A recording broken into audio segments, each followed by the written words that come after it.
परमेश्वर का धन्यवाद हो कि हम फिर से आज तीसरे दिन परमेश्वर की आराधना करने के लिए, उसको धन्यवाद देने के लिए यहाँ उपस्थित हुए हैं। जैसा वचन में लिखा है भजन संहिता 104 में, मैं चाहूँगा कि आपके लिए कुछ पदों को पढ़कर हम प्रार्थना में चलेंगे। हे मेरे मन, तू यहोवा को धन्य कहे। हे मेरे परमेश्वर यहोवा, तू अत्यंत महान है। तू वैभव और ऐश्वर्य का वस्त्र पहने हुए है,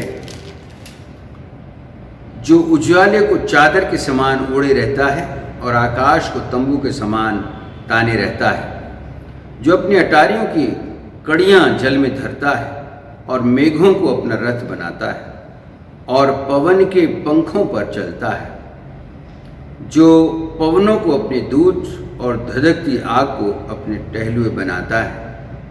तूने पृथ्वी को उसकी नींव पर स्थिर किया है, ताकि वह कभी ना डगमगाए।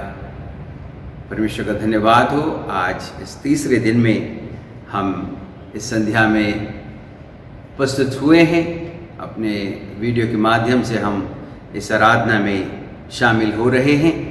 प्रभु का धन्यवाद हो। आइए हम सब इस आराधना में आगे बढ़ेंगे। प्रार्थना के साथ हम अपनी आंखें बंद करें और प्रार्थना में चलेंगे।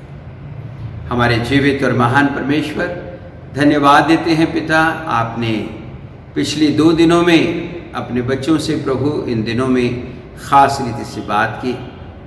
प्रार्थना क्यों करें, प्रार्थना कैसे करें, इन विषयों पर प्रभु आपके दास ने आपके वचन से प्रभु आपके बच्चों को उत्साहित किया है। और जीवित परमेश्वर, जब हम जानते हैं कि प्रार्थना हमारे जीवनों का बहुत ही अहम हिस्सा है, ज़रूरी हिस्सा है, तो पिता परमेश्वर, जब आपके बच्चों ने इस बात को जाना है कि प्रार्थना हम क्यों करें और प्रार्थना हम कैसे करें, पिता परमेश्वर, आपके बच्चे और भी ज़्यादा अपने प्रार्थना के जीवन को आपके सन्मुख प्रभु उपस्थित होकर के अच्छा बनाएं और पिता परमेश्वर अपने हर परिस्थिति में प्रार्थना के द्वारा प्रभु आपके सन्मुख आएं और अपने उन तमाम विषयों पर विजय प्राप्त करें जो कहीं न कहीं हमारे लिए चिंता का विषय हो जाते हैं। पिता परमेश्वर, मैं प्रार्थना करता हूँ आज के इस तीसरे दिन में हम सबकी अगुवाई करें प्रभु। आज का वचन आपके दास के द्वारा जो दिया जाता है उस पर भी प्रभु आपकी आशीष हो। धन्यवाद के साथ प्रार्थना को अपने उद्धारकर्ता प्रभु यीशु मसीह के नाम से मांगते हैं, आमीन। आइए अब हम एक गीत सुनेंगे। Evangelical Christian church of India Rajouri garden church की जो क्वायर है उसके द्वारा हम एक गीत सुनेंगे और मैं चाहूँगा कि आप लोग सब इस गीत को एक साथ गाएं, शामिल हों, ताली बजाएं, हाथ उठाएं और परमेश्वर के नाम को महिमा दें।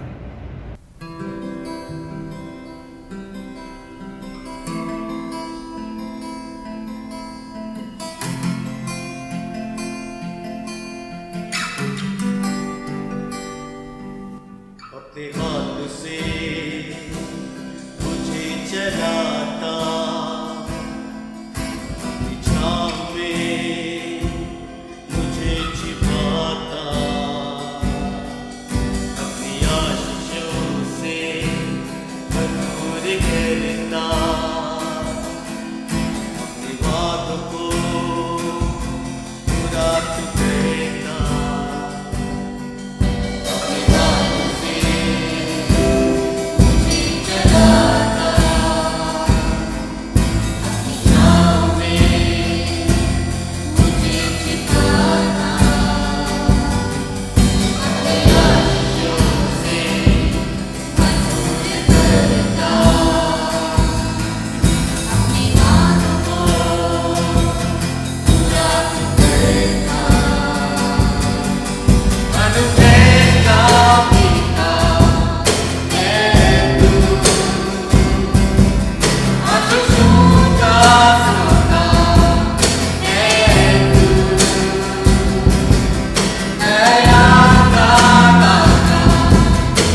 स्क्रिप्चर रीडिंग में चलेंगे, जो कि जेम्स याकूब की पत्री उसका 5 अध्याय और उसके 13 पद से और 18 पद तक हमें मिलता है।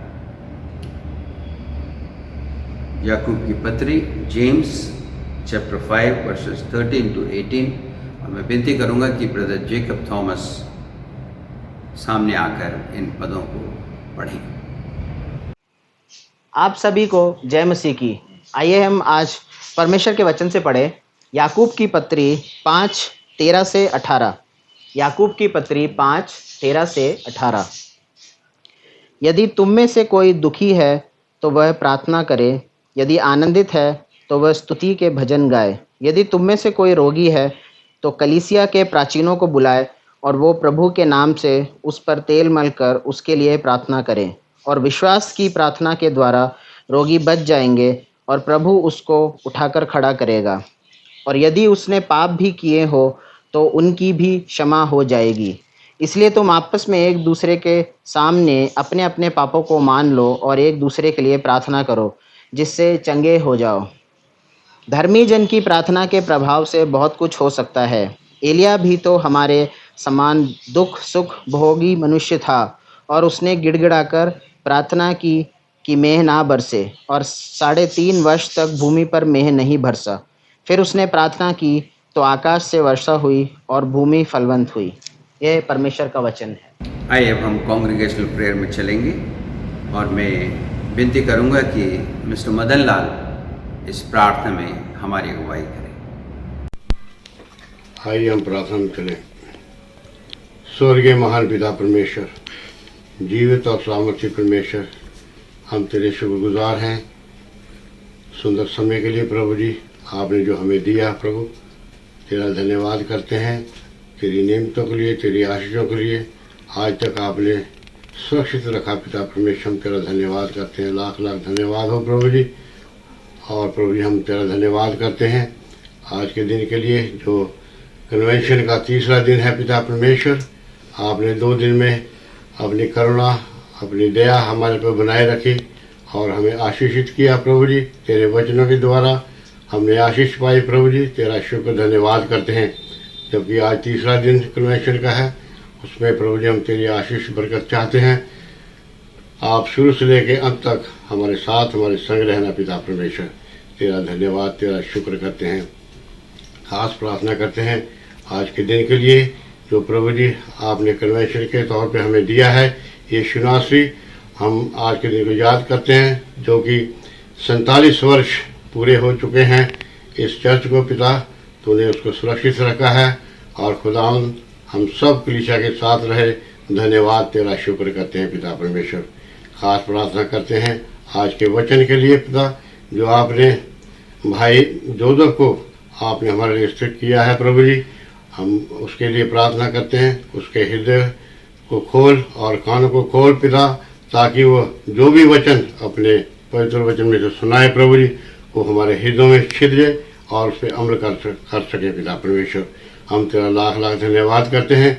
इन 3 दिनों में आपने प्रभु जी हमारी मदद सहायता किया, तेरे शुक्रगुजार हैं प्रभु जी। खास करके प्रार्थना करते हैं अपने राजा गार्डन चर्च के लिए पिता परमेश्वर, अपनी कलीसिया के लिए। आप प्रभु जी आज तक हमें सुरक्षित रखा पिता, तेरा धन्यवाद करते हैं। हम प्रार्थना करते हैं अपने पासवान के लिए, पास्टर मरकुस के लिए, उसके परिवार के लिए प्रभु जी। उनको नाम नाम आशीष और बरकत देना यीशु नाम से। हर दुख मुसीबत बीमारी से बचा के रखना और सुरक्षित रखना प्रभु जी। और हम प्रार्थना करते हैं खास करके आजकल पिता परमेश्वर बहुत भयंकर बीमारी जो पूरी दुनिया में फैली हुई है पिता, खुदा तेरा धन्यवाद देते हैं कि तुम उस बीमारी से हमें सुरक्षित रखा, सारी कलीसिया को बचाया है पिता परमेश्वर। हम तेरा लाख लाख धन्यवाद करते हैं। अपने वायदे के मुताबिक प्रभु जी, आपने जैसे वचन में लिखा है कि मेरे चुने हुए लोगों को मैं कुछ नहीं होने दूंगा। खुदावन सो अपना वायदा आपने पूरा किया है। हम इस वक्त सुरक्षित हैं, तेरे नज़दीक हैं पिता परमेश्वर। तेरा धन्यवाद, तेरा शुक्र करते हैं पिता परमेश्वर। ये खुदावन सारी बातें तेरे हाथों में सौंपते हैं पिता परमेश्वर। बाकी का जो समय है आपके पवित्र हाथों में सौंपते हुए इस प्रार्थना को मांगते अपने उद्धार करता प्रभु यीशु के नाम से सुन और कबूल कर। आमीन। आइए अब हम प्रेज एंड वर्शिप में चलेंगे, प्रभु की आराधना करेंगे, स्तुति करेंगे।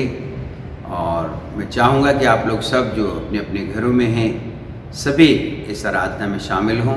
Evangelical Christian church of India Rajouri garden का जो क्वायर है वो इस प्रेज एंड वर्शिप को लीड करेगी। और मैं चाहूँगा कि सभी इस आराधना में जो हम जुड़े हुए हैं हम सब इस आराधना के द्वारा, इस प्रेज एंड वर्शिप के द्वारा परमेश्वर की आराधना करेंगे।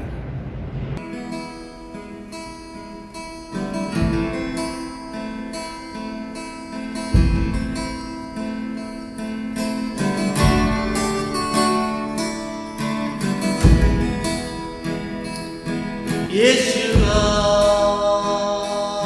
यीशुआ यीशुआ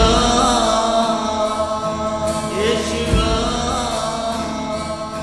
यीशुआ मेरे मन में समा जाओ। यीशुआ मेरे मन में समा जाओ।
यीशुआ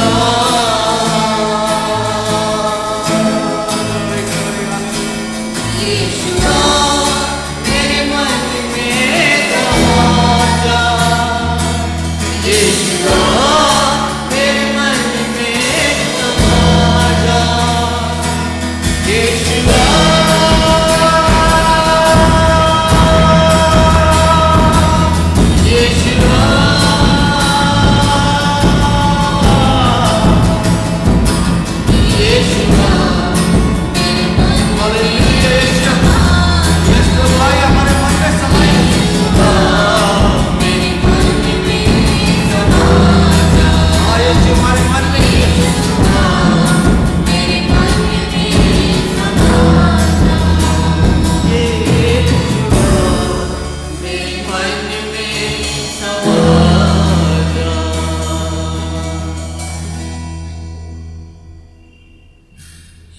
अभी समय होगा कि हम प्रभु के दास ब्रदर जोसेफ पॉल के हाथ में आज का समय दें, जो कि आज फिर से परमेश्वर के वचन से प्रार्थना के ऊपर हमें उत्साहित करने जा रहे हैं।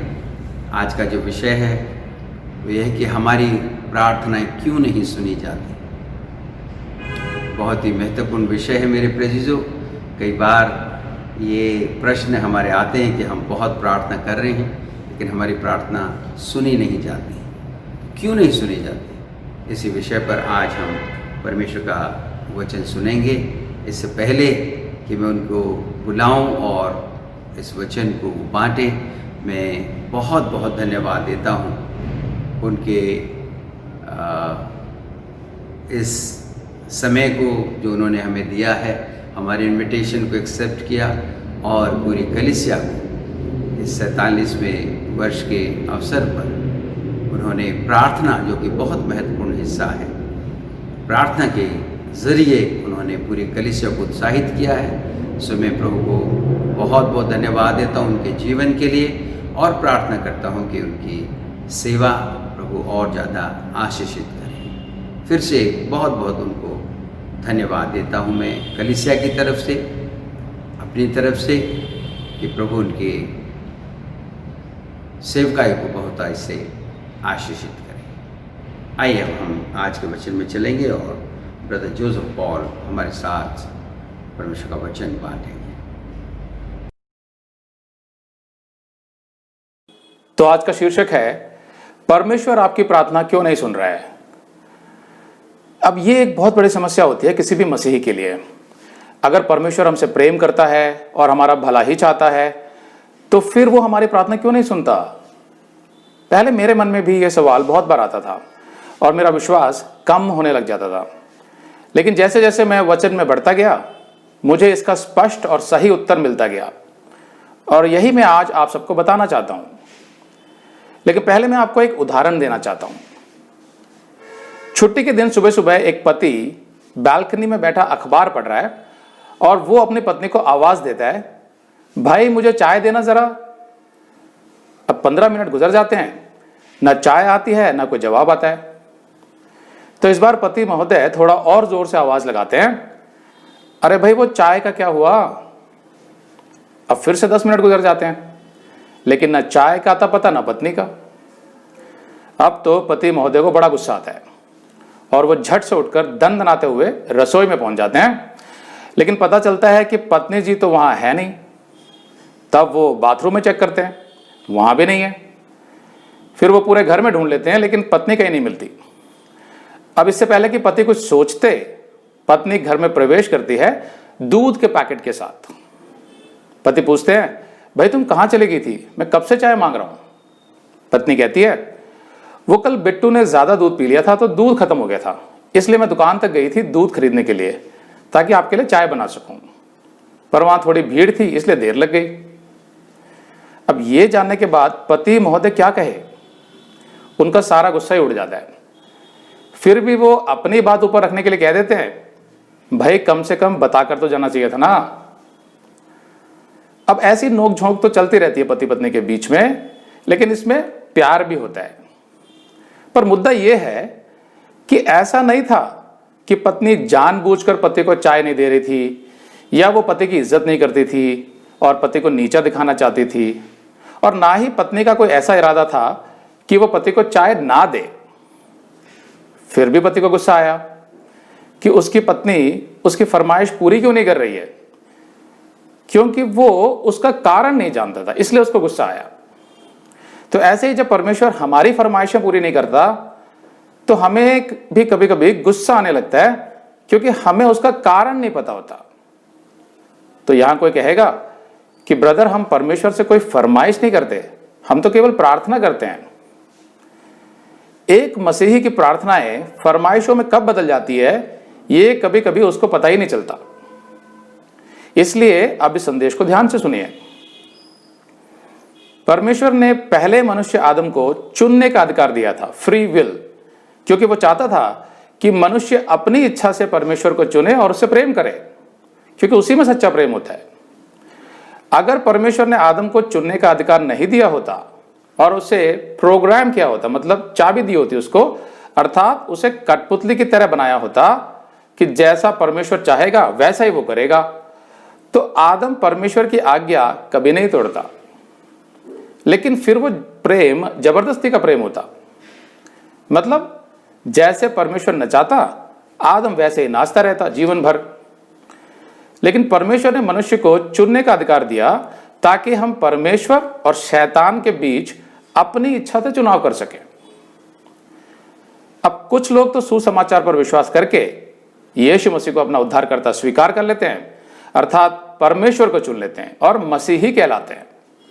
पर कुछ लोग शैतान की ही बातें सुनते रहते हैं जीवन भर, जैसे हवा ने सुनी थी एक समय में, इसीलिए वे अविश्वासी कहलाते हैं। अगर कोई अन्य धर्म के देवी देवताओं पर विश्वास करता हो और खुद को विश्वासी कहता हो तो भी वो अविश्वासी ही कहलाएगा, क्योंकि बाइबल के आधार पर विश्वासी वही होता है जो केवल यीशु मसीह पर विश्वास करता है, क्योंकि यीशु मसीह के अलावा दूसरा कोई परमेश्वर नहीं है, जैसा बाइबल सिखाती है। तो एक अविश्वासी अपना जीवन परमेश्वर को नहीं देता, लेकिन एक विश्वासी अपना जीवन यीशु मसीह के हवाले कर देता है। लेकिन कब करता है?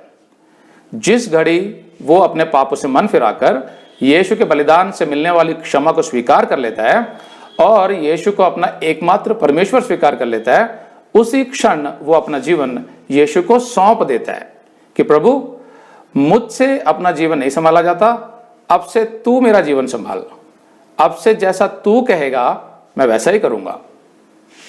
तब वो मनुष्य सही अर्थों में मसीही बनता है और उसका जीवन उसके बाद उसका नहीं रह जाता, बल्कि यीशु का हो जाता है।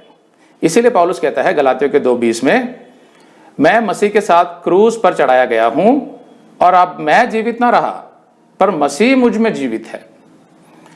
लेकिन एक अविश्वासी का जीवन तो उसका अपना होता है, इसलिए वो उसे अपनी रीति से ही जीता रहता है। वो अपने स्वार्थ में संसार के रीति रिवाजों के आधार पर अपना जीवन गुजार रहा होता है, जो शैतान द्वारा संचालित होता है। जैसा दूसरे कुरिन्थियों के 4:4 में लिखा है कि शैतान इस संसार का ईश्वर है।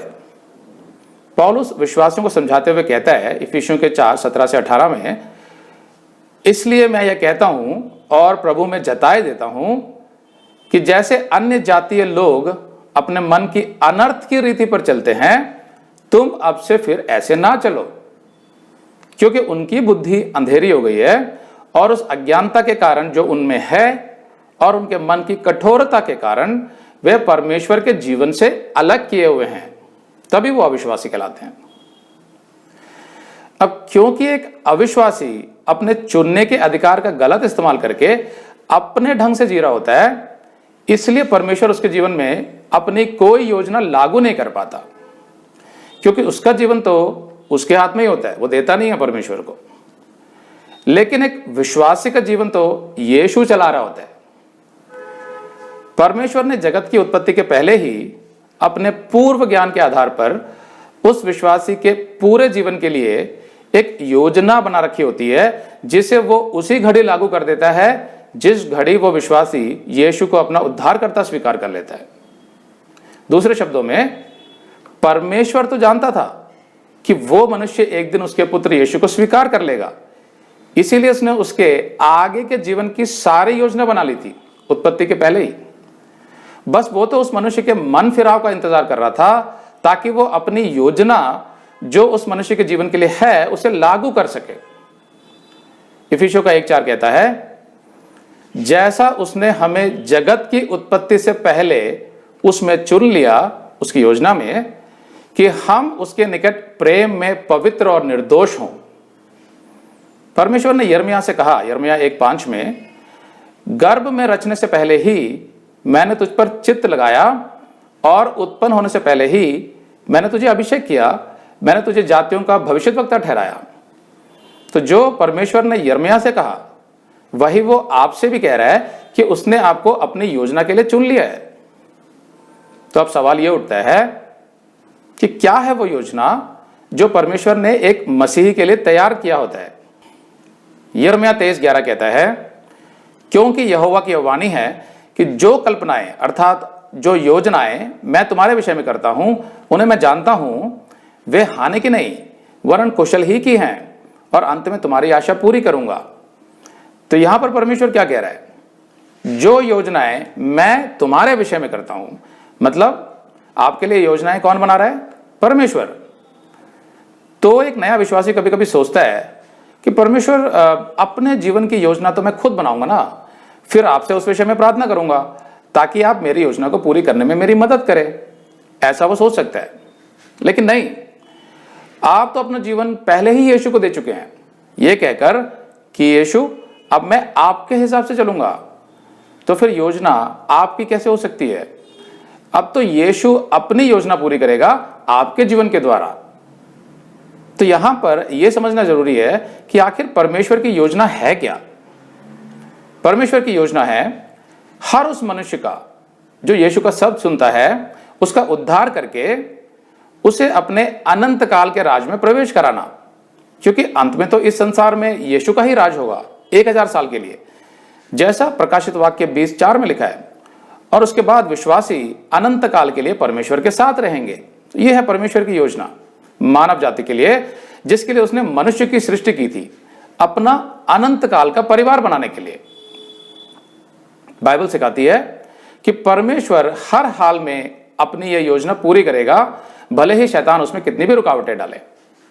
यशायाह 46:10 में परमेश्वर कहता है, मैं तो अंत की बात आदि से और प्राचीन काल से उस बात को बताता आया हूं जो अब तक नहीं हुई। मैं कहता हूं मेरी युक्ति स्थिर रहेगी, मतलब मेरी योजना स्थिर रहेगी और मैं अपनी इच्छा को पूरी करूंगा, मतलब मैं अपनी योजना को पूरी करूंगा हर हाल में। तो इस योजना में वो आपको कैसे इस्तेमाल करेगा? सबसे पहले वो आपको इस योजना के लिए तैयार करेगा, लेकिन कैसे? आपके अंदर बदलाव लाकर, आत्मिक बदलाव। वो आपको यीशु जैसा बनाएगा ताकि आप यीशु के राज्य को आगे बढ़ाने में अपना योगदान दे सकें। रोमियो का 8:29 कहता है, क्योंकि जिन्हें उसने पहले से जान लिया, मतलब अपने पूर्व ज्ञान से कि वे यीशु को स्वीकार कर लेंगे, उन्हें पहले से ठहराया भी है, मतलब उनके लिए एक योजना बना दी है कि उसके पुत्र के स्वरूप में हो। मतलब हर एक मसीही का चरित्र धीरे धीरे करके मसीह जैसा बनता जाए, तभी वो यीशु के राज्य के लिए फलवंत हो पाएगा। तो अब आपको यह तो समझ आ गया कि परमेश्वर की योजना क्या है आपके लिए। वो आपको कोई भी काम दे सकता है, डॉक्टर का, इंजीनियर का, टीचर का, कोई भी नौकरी या कोई बिजनेस या दुकान इत्यादि, लेकिन उसका मुख्य उद्देश्य तो होगा आपको यीशु जैसा बनाकर आपके द्वारा लोगों को उद्धार का मार्ग दिखाना और परमेश्वर के परिवार को बढ़ाना। तो यहां पर कोई पूछ सकता है, तो क्या इसका मतलब एक विश्वासी की अपनी कोई योजना, कोई इच्छा नहीं हो सकती अपने भविष्य को लेकर? नहीं, ऐसा नहीं है। मैं समझाता हूं आपको। एक मसीही भी इसी संसार में रहता है, इसलिए बहुत बार वो इस संसार के मूल्यों से प्रभावित हो जाता है और अपने जीवन को लेकर बहुत सी ऐसी योजनाएं बना लेता है जिनमें उसकी सांसारिक उन्नति ज्यादा और आत्मिक उन्नति ना के बराबर होती है। जैसे हमारा सामाजिक दर्जा कैसा होना चाहिए, हमारी आय अर्थात हमारी इनकम कितनी होनी चाहिए, हमारा घर कैसा होना चाहिए, हमारे कपड़े कैसे होने चाहिए, हमारी गाड़ी कैसी होनी चाहिए, हमें किससे शादी करनी है, क्या हम विदेश जाकर नौकरी करें तो ज़्यादा अच्छा होगा, इत्यादि। इस वजह से हमारा जो मन है वो इन्हीं योजनाओं के विषय में सोचता रहता है कि कब हमारी कौन सी योजना पूरी होगी। तो हम प्रभु से उन योजनाओं के लिए पूरे विश्वास से प्रार्थना करना शुरू कर देते हैं।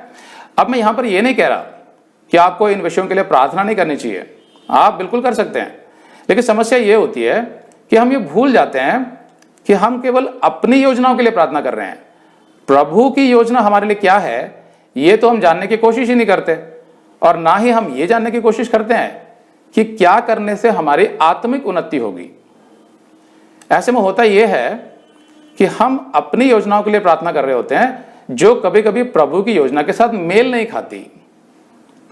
तब हमें उस प्रार्थना का उत्तर नहीं मिलता और हम निराश होने लगते हैं, हमारा विश्वास कमजोर पड़ने लगता है। जैसे एक बार एक आदमी एक पास्टर के पास गया और पास्टर से बोला, पास्टर पिछले 2 साल से मैं एक बाइक के लिए प्रार्थना कर रहा हूं लेकिन परमेश्वर मेरी प्रार्थना सुन ही नहीं रहा है। पास्टर ने उससे पूछा, लेकिन तुम्हें बाइक क्यों चाहिए? उस आदमी ने कहा, मेरा दफ्तर मेरे घर से 2 किलोमीटर दूर है और मेरे घर से कोई रिक्शा भी नहीं मिलती, तो मुझे हर रोज पैदल ही आना जाना पड़ता है। बाइक मिल जाए तो आराम से आ जा सकूंगा। तो पास्टर ने कुछ सोचकर पूछा, क्या तुम अपनी सेहत के लिए भी प्रार्थना कर रहे हो?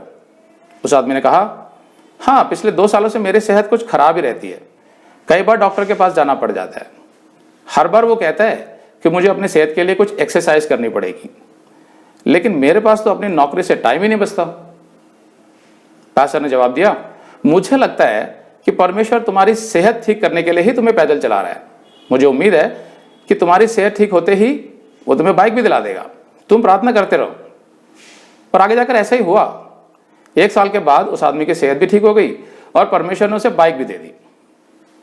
अब यह कहानी वास्तविक तो नहीं थी, केवल एक उदाहरण था, क्योंकि ऐसे अनुभव मुझे अपने जीवन में कई बार हुए हैं। परमेश्वर की सोच और उसके तरीके मनुष्य से बिल्कुल अलग है। यशाया 55:8-9 में परमेश्वर कहता है, क्योंकि यहोवा कहता है, मेरे विचार और तुम्हारे विचार एक समान नहीं है, न तुम्हारी गति और मेरी गति एक सी है, क्योंकि मेरी और तुम्हारी गति में और मेरे और तुम्हारे सोच विचारों में आकाश और पृथ्वी का अंतर है। प्रार्थना का उत्तर देने का परमेश्वर का अपना एक समय होता है जो कभी कभी हमारे समय से मेल नहीं खाता। हमें लगने लगता है कि शायद परमेश्वर हमारी प्रार्थना नहीं सुन रहा, लेकिन परमेश्वर को पता होता है कि उत्तर देने का सही समय कौन सा है, वो अपने समय से देता है। मत्ती 7:11 में लिखा है, सो जब तुम बुरे होकर अपने बच्चों को अच्छी वस्तुएं देना जानते हो तो तुम्हारा स्वर्गीय पिता अपने मांगने वालों को अच्छी वस्तुएं क्यों ना देगा। लेकिन सवाल यह है कि जो वस्तुएं आपके लिए अच्छी हों, जरूरी नहीं कि वो परमेश्वर के लिए भी अच्छी हों। एक छोटा बच्चा जिसको डायबिटीज हो, शुगर, मधुमेह हो, अगर वो चॉकलेट की जिद करे तो एक अच्छा पिता उसे नहीं देगा, क्योंकि वो जानता है कि चॉकलेट उसके बच्चे के लिए जानलेवा हो सकती है, भले ही वो बच्चा नाराज हो जाए। यही बात हमारे जीवन में भी लागू होती है। कई चीजें हमारे लिए जरूरी नहीं होती, कई चीजें हमारे लिए हानिकारक होती हैं। कुछ चीजें हमारी आत्मिक उन्नति को रोक सकती है, कुछ चीजें हमें परमेश्वर से बहुत दूर ले जा सकती हैं, कुछ चीजें बाइबल की शिक्षाओं के विरुद्ध होती है। तो क्यों परमेश्वर उन प्रार्थना का उत्तर देगा? वो नहीं देगा।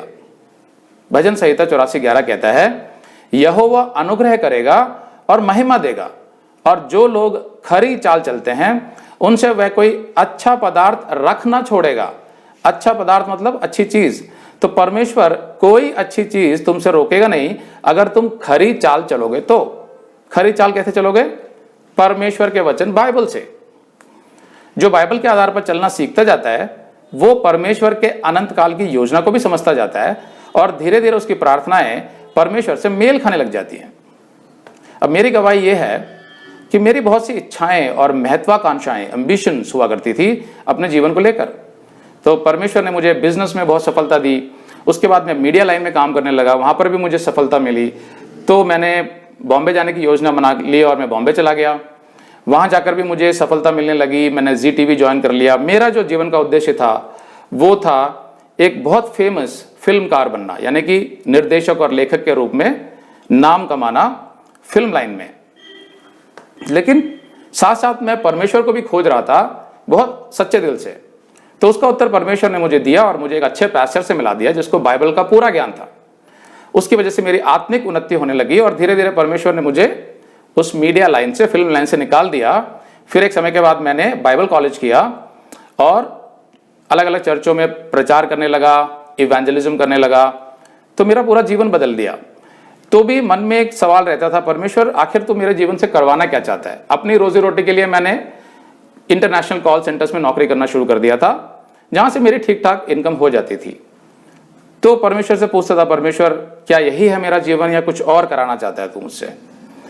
तो वो मुझे कहता था कि सब्र करो, लेकिन मुझे समझ नहीं आता था। तो एक दिन मैं बहुत बेचैन हो गया और सुबह उठते मैंने प्रार्थना किया कि परमेश्वर मुझे बता कि तू मेरे जीवन से क्या करवाना चाहता है।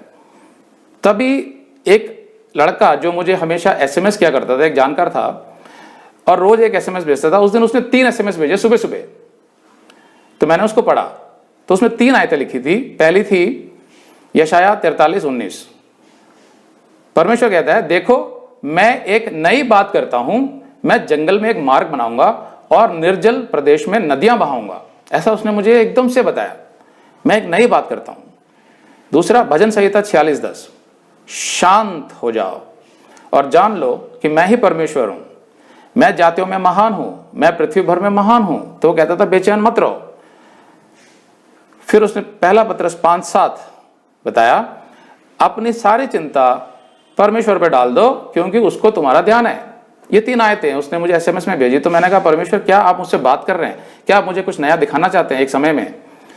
तो इस बात की पुष्टि तब हो गई जब मैं उसी दिन चर्च किया, संडे था वो, और पैस्टर ने जब संदेश दिया तो उसमें एक एक करके ये 3 आयतें उसने बोली। तो मुझे एक तरीके से परमेश्वर से एक एश्योरेंस, एक गारंटी मिल गई कि हाँ मैं यही करने जा रहा हूं तुम्हारे जीवन के साथ। तो मैं खुश हो गया, लेकिन मेरा इंतजार का सिलसिला शुरू हो गया। फिर 1, 2, 3, 4 साल निकल गए और मैं परमेश्वर से पूछ रहा था, परमेश्वर उन आयतों का क्या। एक दिन परमेश्वर ने मुझे एक इमेज, एक चित्र मेरे मन में डाला। वो कुछ चित्र ऐसा था कि जब मैं प्रार्थना कर रहा था तो परमेश्वर से मैं बोलता था, इस देश में बहुत से लोग हैं जिनको बाइबल का गहरा ज्ञान नहीं है। तो मैं तो चाहता था कि परमेश्वर मुझे सब जगह भेजे और मैं उनसे मिलूं और अलग अलग जगह पर छोटे छोटे बाइबल इंस्टीट्यूट शुरू करूं। लेकिन परमेश्वर ने कहा, नहीं, मैं तुम्हें एक ऐसी जगह पे खड़ा करूंगा, एक टावर की तरह, जहां से तुम किरणों से, उस टावर से किरणें छोड़ोगे और वो किरणें होंगी बाइबल का गहरा ज्ञान, और वो उन तक पहुंचेंगी जो इस देश के अलग अलग कोनों में परमेश्वर के ज्ञान के लिए, उसके वचन के लिए भूखे और प्यासे बैठे हैं, लेकिन उन्हें सिखाने वाला कोई नहीं है गहराई से।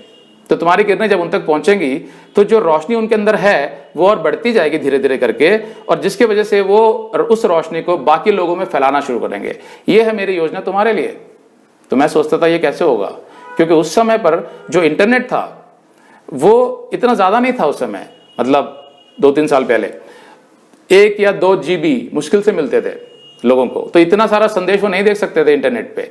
लेकिन परमेश्वर का अपना एक समय होता है। उसने मुझसे इंतजार कराया और ठीक उस समय जब जियो आया और जियो कंपनी ने बहुत सारा इंटरनेट बहुत सस्ते रेट में देना शुरू कर दिया, जिसकी देखा देखी बाकी नेटवर्क्स ने भी वैसे ही करना शुरू कर दिया, जिसकी बदौलत आज इंटरनेट बहुत ज्यादा मात्रा में मिल रहा है हर एक को।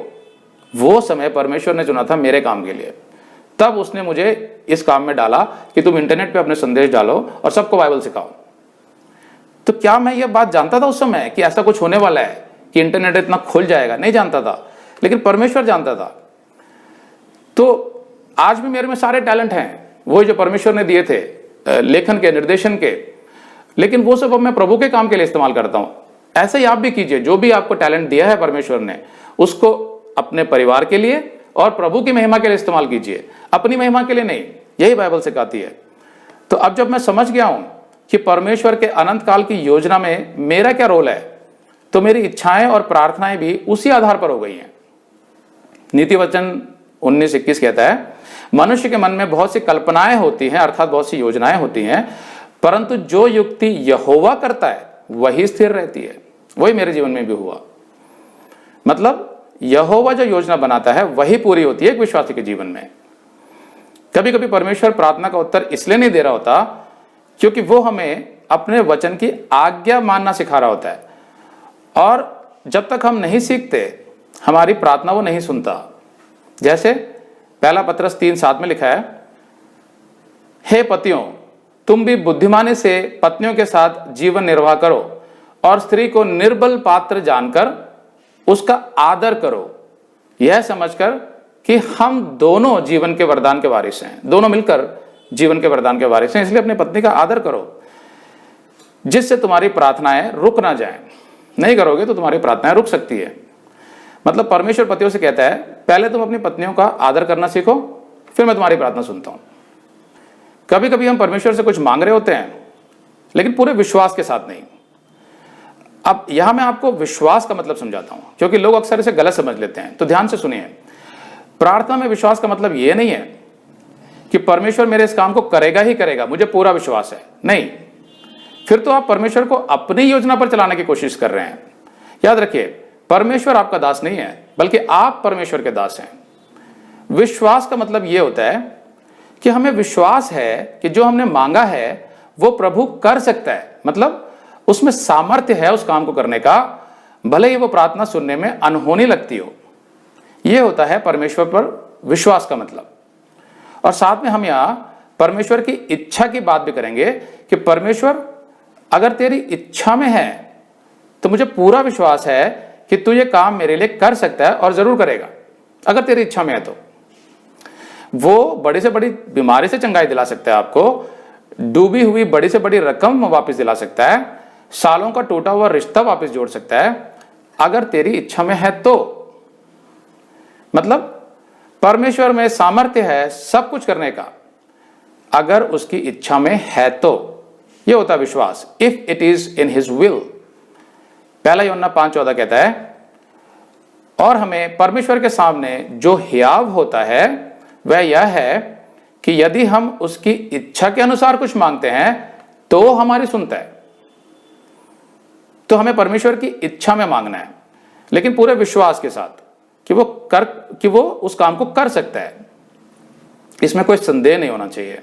याकूब 1:6-7 कहता है, पर विश्वास से मांगें और कुछ संदेह ना करें, क्योंकि संदेह करने वाला समुद्र की लहर के समान है जो हवा से बहती और उछलती है। ऐसा मनुष्य यह ना समझे कि मुझे प्रभु से कुछ मिलेगा। तो विश्वास होना चाहिए प्रभु पर पूरा। कभी कभी परमेश्वर प्रार्थना का उत्तर इसलिए नहीं देता क्योंकि वो आपको कुछ बेहतर देना चाहता है। आप जिस नौकरी के लिए प्रार्थना कर रहे होते हैं, परमेश्वर आपको वो नहीं देता तो आप दुखी हो जाते हैं। लेकिन परमेश्वर आपसे कह रहा होता है, रुको, मैंने तुम्हारे लिए इससे भी अच्छी नौकरी सोच रखी है, बस तुम्हें 6 महीने और इंतजार करना है। मेरी जानकार एक लड़की है जिसको चर्च में अगर कोई अच्छा विश्वासी लड़का दिख जाता था तो वो प्रार्थना करने लग जाती थी कि प्रभु आप अगर मेरी शादी इससे करा दें तो बहुत अच्छा हो जाएगा। लेकिन प्रभु नहीं कराता था उसकी शादी, तो वो निराश हो जाती थी। लेकिन बाद में प्रभु उसे ये भी दिखा देता था कि वो लड़का इतना अच्छा विश्वासी नहीं था। तो ऐसा कई बार हुआ। लेकिन आगे जाके प्रभु ने उसे जो पति दिया वो उन सब लड़कों से बहुत ज्यादा अच्छा था। लेकिन प्रभु ने उस लड़की को 7-8 साल इंतजार करवाया, और इस बीच उस लड़की ने प्रभु पर अपना विश्वास कभी नहीं खोया। तो कभी कभी प्रभु ने आपके लिए बेहतर चीज सोची होती है जो वो अपने समय से ही देता है। कभी कभी ऐसा भी होता है कि आपकी प्रार्थना के जवाब में परमेश्वर आपको ऐसी सिचुएशन में डाल देता है जो आपने सोची भी नहीं होती। जैसे आप धैर्य यानी पेशेंस के लिए प्रार्थना कर रहे होते हैं, तो परमेश्वर आपके घर में कुछ ऐसी सिचुएशन होने देता है कि आपकी पत्नी या आपके पति अचानक आपको ताने मारना शुरू कर देते हैं। फिर जब आपकी ट्रेनिंग खत्म हो जाती है और आपका धैर्य बढ़ जाता है, पेशेंस आ जाता है आप में, तो परमेश्वर उस सिचुएशन को हटा लेता है। जैसा अय्यूब के साथ हुआ था जब उसकी पत्नी उसे ताना मारने लगी थी। कभी कभी परमेश्वर से आप अपने अंदर प्रेम और करुणा भरने के लिए प्रार्थना कर रहे होते हैं, और परमेश्वर आपकी नौकरी किसी अनाथ आश्रम में या किसी हॉस्पिटल में लगवा देता है इत्यादि। परमेश्वर की योजना कभी कभी हमारी समझ से बहुत बाहर होती है। लेकिन एक बात याद रखिए, परमेश्वर आपकी प्रार्थना का उत्तर हाँ में भी दे सकता है, ना में भी दे सकता है, आपसे इंतजार भी करवा सकता है अपने उत्तर के लिए, या फिर वो आपको कुछ बेहतर भी दे सकता है। नीति वचन 3:5-6 कहता है, तू अपनी समझ का सहारा ना लेना, वरन संपूर्ण मन से यहोवा पर भरोसा रखना, उसी को स्मरण करके सब काम करना, तब वह तेरे लिए सीधा मार्ग निकालेगा। आमीन। आइए अब हम एक गीत सुनेंगे जो कि evangelical Christian church of India Rajouri garden church की क्वायर के द्वारा ये गीत होगा। आइए हम इस गीत को सुनेंगे।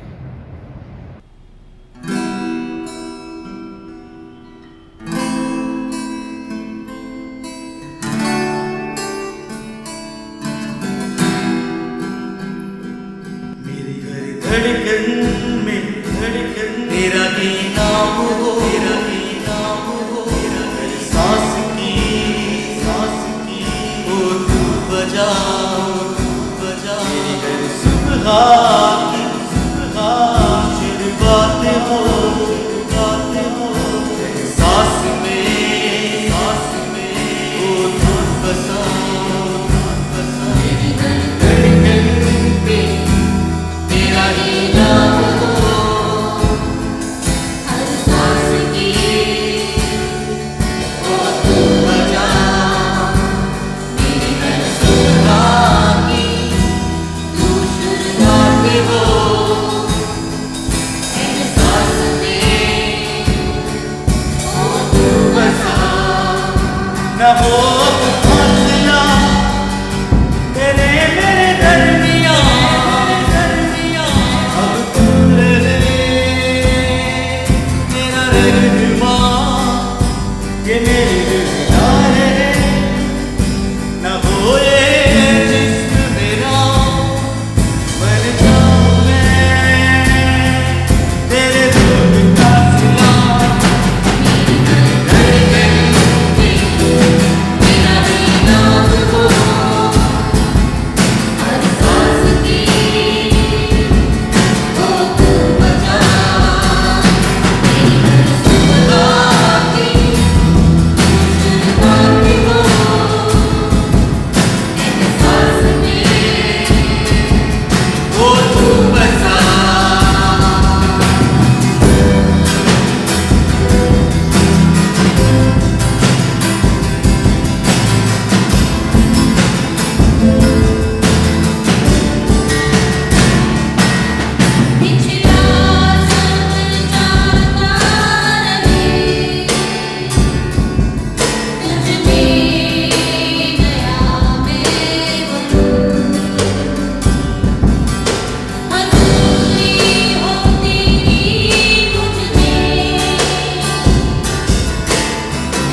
प्रार्थना में चलें। हमारे जीवित और महान परमेश्वर, धन्यवाद देते हैं पिता परमेश्वर, इन 3 दिनों में आपने अपने बच्चों को बहुतायत से आपके प्रेम का एहसास कराया, और ख़ासकर प्रभु जो हमारे जीवनों के लिए आपने बहुत ही महत्वपूर्ण और कारगर साधन बताया है प्रार्थना का, जिसके द्वारा प्रभु हम अपने सभी विषयों को आपके सन्मुख लाते हैं और अपनी परिस्थितियों पर विजय प्राप्त करते हैं। पिता परमेश्वर, मैं धन्यवाद देता हूँ। सामर्थी परमेश्वर, प्रभु यीशु मसीह जब इस संसार में थे और क्रूस की मृत्यु जो कि बहुत ही बड़ा चैलेंज था पिता, प्रभु यीशु मसीह ने उससे पहले प्रार्थना में जाकर के प्रभु घुटने टेके और प्रार्थना में समय बिताया। ये सच बात है प्रभु जी, ये हमारे हालात कितने भी बिगड़े हुए क्यों ना हो, कितनी भी समस्याएं क्यों ना हो, हम प्रार्थना के द्वारा अपनी हर परिस्थिति पर विजय प्राप्त कर सकते हैं। मैं धन्यवाद देता हूं प्रभु आपके दास के लिए, जिन्होंने 3 दिन प्रभु आपके बच्चों को, कलीसिया से जुड़े हुए हर एक जन को पिता परमेश्वर इस बहुत ही महत्वपूर्ण विषय पर हम सबसे बातचीत की और उत्साहित किया। अपनी आशीष प्रभु आप उन्हें बहुतायत से दें, उनकी सेवा को बहुतायत से और ज़्यादा बहुतों की उन्नति के लिए आप उन्हें इस्तेमाल करें। कलीसिया से जुड़े हुए हर एक जन को प्रभु मैं आपके हाथों में सौंपता हूँ और प्रार्थना करता हूँ प्रभु, हर एक जन प्रभु जी आत्मिक रीति से अपने आप को स्थिर करे और पिता परमेश्वर अपने सभी परिस्थितियों को प्रार्थना के द्वारा आपके सन्मुख ले आए। पिता परमेश्वर ऐसी अपने हैबिट को बनाएं पिता, बजाय इसके कि वो घबराएं, चिंतित हों, परंतु प्रभु हर एक विषय को धन्यवाद के साथ आपके सन्मुख ले आए और जीवित परमेश्वर वो अपने हर बैटल को प्रार्थना के द्वारा प्रभु जीतने वाले हो सके। पिता परमेश्वर, पूरी कलीसिया को आपके हाथों में देता हूँ। फिर से पिता मैं धन्यवाद देता हूँ, पिछले 47 वर्षों में प्रभु इस कलीसिया को आपने आशीषित किया है, बहुतों के लिए ये कलीसिया आशीष का कारण बनी है।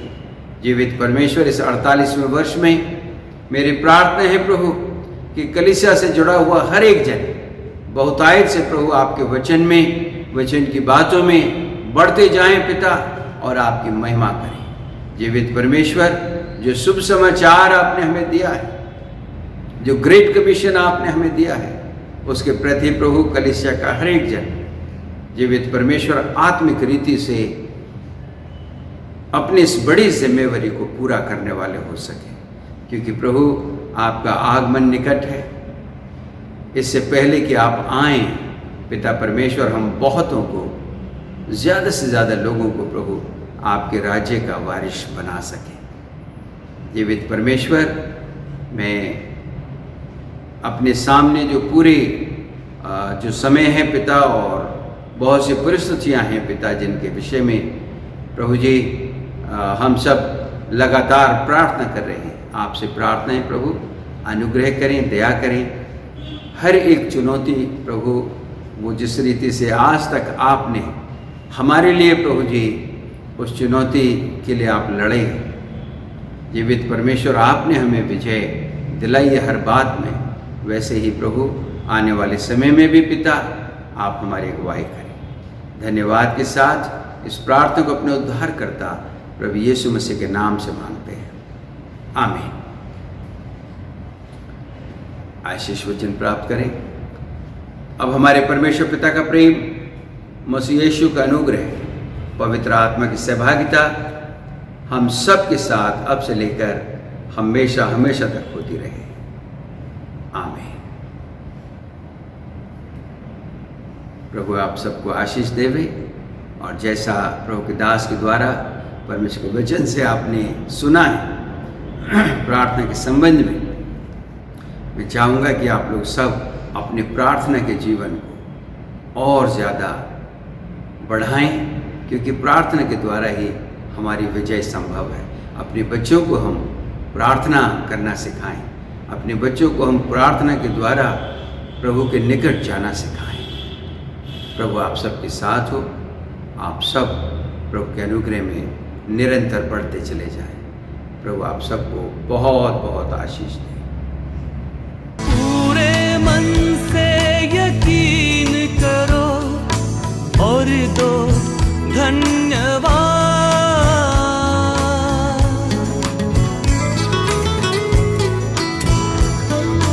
पूरे मन से यकीन करो और दो धन्यवाद। सुनता है यीशु प्रार्थना, वो ही निभाता है साथ। सुनता है यीशु प्रार्थना, वो ही निभाता है साथ। मायूस न हो, आहे ना भरो, प्रार्थना करो। मायूस न हो, आहे ना भरो, प्रार्थना करो। जब गम की घटा छाए, जब आंसुओं की बरसात हो, जब दुख की अग्नि जलाए तुम्हें, जब जी